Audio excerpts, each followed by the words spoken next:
चाचू अबे के आवाज कराओ, चाचू अबे के आवाज कराओ, चाचू अबे के आवाज कराओ।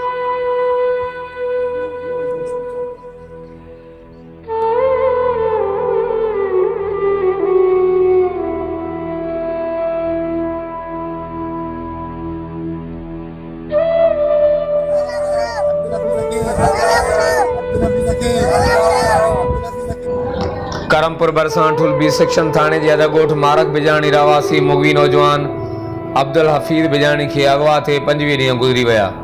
काफ़ी ॾींहं गुज़रण बावजूद मुगवी जी बाज़ियाबी अमल में न अची सघी।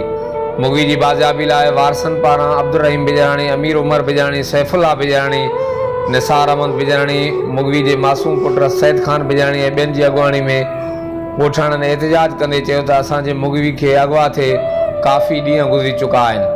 ज़िले जैकबाद पुलिस इंतज़ामिया नौजवान के बाज़ियाब कराने में नाकाम वही है। पुलिस मुगवी जी बाज़ियाबी लाइ रोज़ ठाला दिलासा ॾेई रही है। उन्हनि जो वधीक चवण हो त मुगवी जे बाज़ियाब न थियण जे करे असीं ईद भी न कईसीं।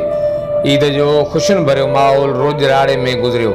आख़िर में मुगवी मुज़ाहिरीन आजी सिंध DIG लाड़काणो, सूबाई वज़ीर PP मीर शब्बीर अली खान बिजाणी, सरदार मीर महबूब अली खान बिजाणी ऐं ॿियनि वस वारनि खे अपील कई त असां ग़रीबनि जी वावर करे मुगवी अब्दुल हफीज़ बिजाणी खे बाज़ाब कराए ॾिनो वञे।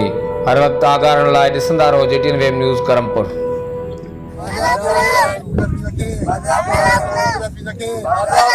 अब्दुल हफीज़